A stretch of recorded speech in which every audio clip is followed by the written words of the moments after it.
Ukraine at Crossroads, a war that refuses peace. 3 years in, the battlefields persist. But the fight is no longer just soldiers versus soldiers. It's about who pays, who profits, and whether reconstruction can ever heal the wounds. Executive summary: as of December 2024, direct physical damage in Ukraine from Russia's invasion is estimated at $176 billion, with total reconstruction and recovery needs over the next decade reaching $524 billion. Key sectors hardest hit: housing, transport, energy, commerce and industry, and agriculture. Ukraine's government allocated $7.37 billion for 2025 priorities, but there remains a financing gap of nearly $9.96 billion. The war has displaced 6.9 million refugees and 3.7 million internally displaced persons, IDPs, nearly a quarter of Ukraine's pre-war population. The conflict persists due to military stalemate, geopolitical rivalry, economic incentives for war, and domestic political risk.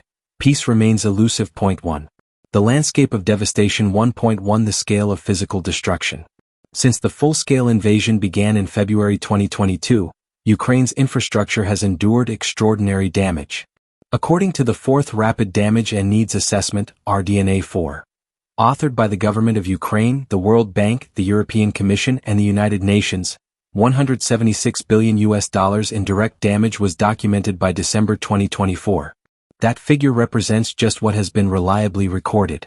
According to Ukraine's central bank, undocumented damage, in occupied territories or in areas not yet assessed, is not fully captured, meaning the true cost could be even greater. The sectors most affected. Housing. About 13% of Ukraine's housing stock has been damaged or destroyed, meaning more than 2.5 million households have been disrupted. Energy. Damage to generation, transmission, distribution, and district heating assets has surged, with a reported 70% increase in damaged energy infrastructure since the last assessment. Transport. Roads, railways, and bridges, vital arteries for both civilian life and military logistics, have suffered severe destruction. Commerce and industry. Factories, warehouses, commercial buildings, many lie in contested or frontline zones. Education. Schools and universities have been hit repeatedly, disrupting education. 1.2 Human cost and displacement. War not only destroys buildings, it destroys lives and livelihoods. The United Nations High Commissioner for Refugees, UNHCR, estimates that 6.9 million Ukrainians have registered as refugees abroad, while 3.7 million are internally displaced within Ukraine. Children, women, and vulnerable populations bear disproportionate burdens. According to the RDNA-4, more than 300,000 people have acquired war-related disabilities since February 2022. 1.3 Economic disruption and opportunity cost. The war's economic shock runs far deeper than physical damage. According to a 2025 OECD economic survey, the cost of the war in foregone income, production, and trade could be as high as $500 billion by the end of 2023. That includes not only the cost of rebuilding, but the opportunity cost of what Ukraine could have produced had the war never happened. Factories functioning, farms harvesting, entrepreneurs building. Indeed, scholarly research suggests a steep decline in entrepreneurship and small business formation, the lifeblood of any economy. 2. Why the war is not over. Structural drivers. At its core, the conflict is not a limited territorial dispute. It is a clash of visions. Russia's objective: establish a buffer, deny Ukraine from joining Western security institutions, and cement geopolitical influence. Ukraine's objective: restore sovereignty, rebuild democratic institutions, and align with the West, EU/NATO. These are not small differences, they represent zero-sum stakes. The cost of compromise is politically steep for both sides. 2.2 Geopolitical competition. This war is not just bilateral. It's theater for a wider geostrategic struggle. Western backing for Ukraine. NATO countries, the US, EU states supply weapons, intelligence, training, and aid. Russia's global positioning. Moscow courts non-Western powers to bypass sanctions, secure alternative trade, and maintain political legitimacy. Third-party leverage. Countries like Turkey, China, and others observe and sometimes engage in mediation or arms trades, shaping a multipolar environment.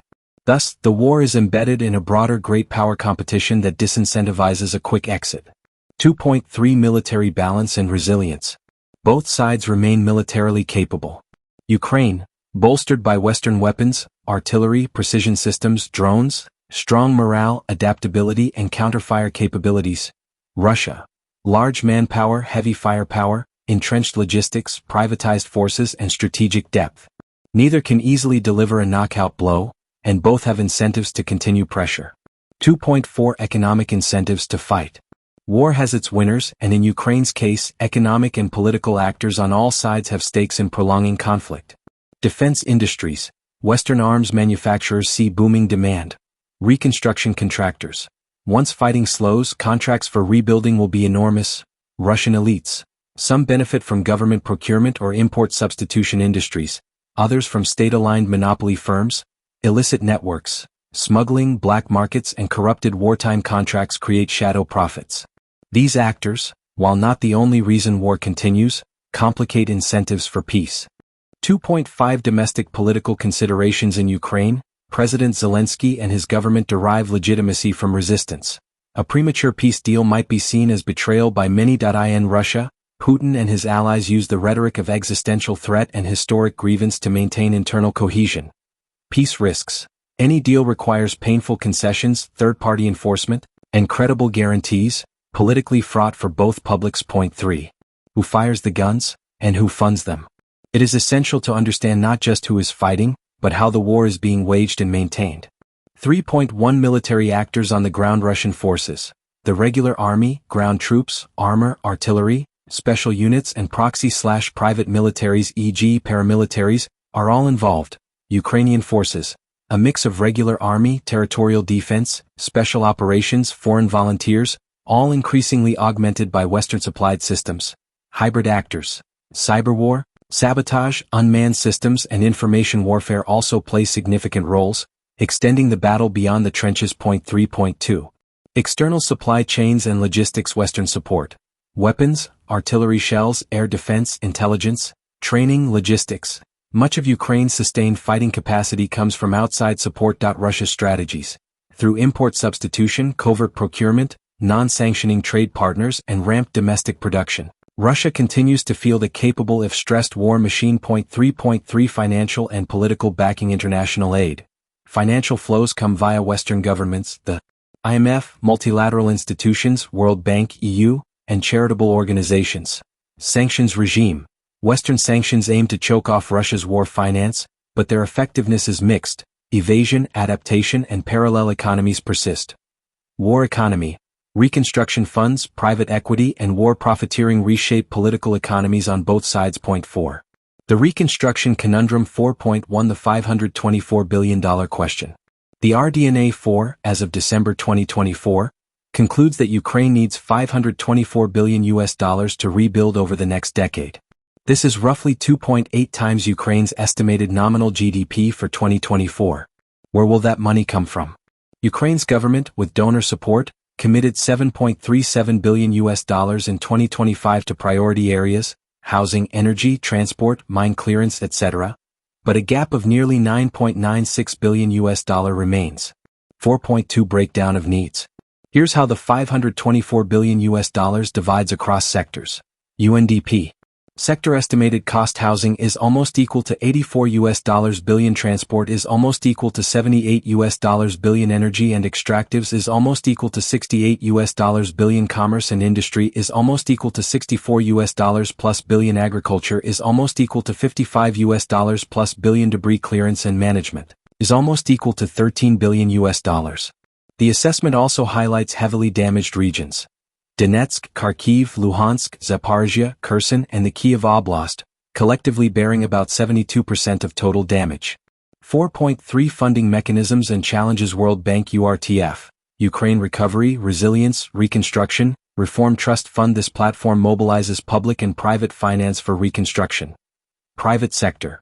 The RDNA 4 emphasizes mobilizing private investment. Some private firms are already investing, e.g. in distributed energy, solar, gas, biogas. Political risk. Investors face war risk, corruption risk, and currency risk. Without strong safeguards, reconstruction could become another theater of exploitation. Donor fatigue. As the war drags on, external commitment may wane. Competing global priorities could siphon funding. 5. Sidebars. 5. Sidebars. Sidebar A. A timeline of key moments, 2022 to 2025, February 24, 2022. Russia launches full-scale invasion. 2022-2023. Initial battles, siege warfare, heavy urban fighting, displacement surges. February 15, 2024. RDNA-3 released. Needed reconstruction estimated at $486 billion. Dec 31, 2024. Damage tracked to this date determines RDNA-4. February 25, 2025. RDNA-4 published. $524 billion total needs. 2025. Ukraine allocates $7.37 billion for reconstruction priorities.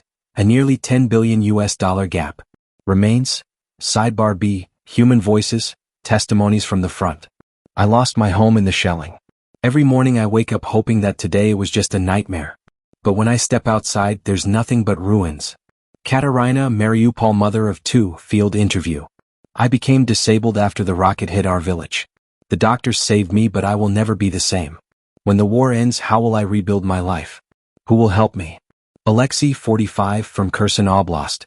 We left everything. My bakery, my house, my life. Now I sleep in a crowded shelter. Some nights I can't even remember my children's laughter. Svetlana, internally displaced in Kiev. These stories represent thousands more, catastrophic personal losses layered over systemic failure. 6. Who profits, and who bears the cost? 6.1 The clear losers: civilians. Thousands killed or injured, millions of homes destroyed or unsafe, mass displacement, trauma, loss of social fabric, Ukrainian economy, reconstruction demands overwhelm public finances, dependence on external aid, risk of corruption, misallocation and delay, global consumers, energy and food price shocks, disrupted grain exports, inflation ripple effects, Russian society, sanctions, inflation, restricted investment, and demographic pressure due to military mobilization. 6.2 Profiteers and economic winners: defense corporations. Arms manufacturers from NATO countries benefit from the high demand for munitions, drones, and air defense systems. Private reconstruction firms.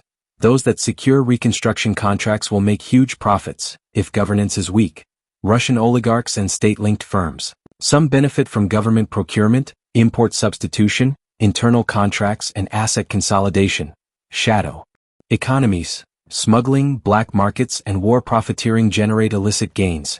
Corruption networks thrive under the pressures of crisis. 6.3 The geopolitical rent-seekers: third-party states and actors. Countries that broker deals, provide military aid, or invest in reconstruction gain strategic leverage. Private investors. Through initiatives like the European Flagship Fund, investors stand to profit from reconstruction, assuming risk, but also capturing upside. International financial institutions. By managing reconstruction funds, banks and multilaterals can shape the future of Ukraine and the European economy. 7. The elusive path to peace. Despite war fatigue and mounting losses, peace remains hard to achieve. Several structural obstacles stand in the way. 7.1 Bargaining challenges: asymmetric war aims. Neither side's goals completely align. Concessions risk existential compromise. Credible guarantees. Ukraine would demand security guarantees. Russia would demand exit rights. Enforcement is uncertain. Multiple stakeholders. Peace would need coordination from NATO, the EU, Russia, Ukraine, and possibly third-party guarantors. Domestic pressures. Leaders must balance nationalist constituencies, war supporters, and political legitimacy. 7.2 Escalation. Risk: nuclear shadow. The risk, or even the threat, of nuclear escalation looms, making bold diplomatic gambits dangerous. Ceasefire fragility. Even localized pauses require trust, verification, and enforcement. In a war where trust is scarce, political change, a change in leadership in Russia or Ukraine, could reset the bargain, but also introduce instability. 7.3 Accountability and justice. War crimes, property destruction, and population displacement raise urgent demands for accountability. Reconstruction tied to rule of law guarantees is essential. Without that, money flows risk fueling corruption, not healing. 7.4 Reconstruction versus reconciliation. Rebuilding physical infrastructure is one thing. Rebuilding social trust is another. Millions of displaced people, deeply wounded communities, and contested territories will test Ukraine's ability to unify for peace. 8. The strategic risk of business as usual. Without a serious peace architecture, the war may devolve into a protracted cold conflict. This scenario carries grave risks. Chronic violence, persistent front lines, periodic escalations, localized ceasefires, but no full resolution. Resource drain. Continual military spending drains Ukraine's and Russia's economies. Reconstruction remains half-funded. Corruption and capture. Reconstruction funds could be captured by war profiteers if governance is weak. Humanitarian crisis. Continued displacement, poverty, and social fragmentation. Geopolitical instability. Europe remains polarized. NATO and EU face divisions over burden. Sharing in long-term strategy. Point 9. A blueprint for a just and lasting peace. If the war is to end honorably, and reconstruction to succeed fairly, the following steps are critical. 9.1 Immediate measures for reducing harm. Humanitarian corridors. Secure, protected zones for evacuation, supply, and health services. Winter protection. Energy infrastructure must be restored. Shelters and heating must be prioritized. Mine clearance and civil protection. Urgent demining to make liberated zones safe for return. 9.2 Confidence building and de-escalation. Phased ceasefires. Begin locally, agree on temporary limited pause zones as confidence building measures.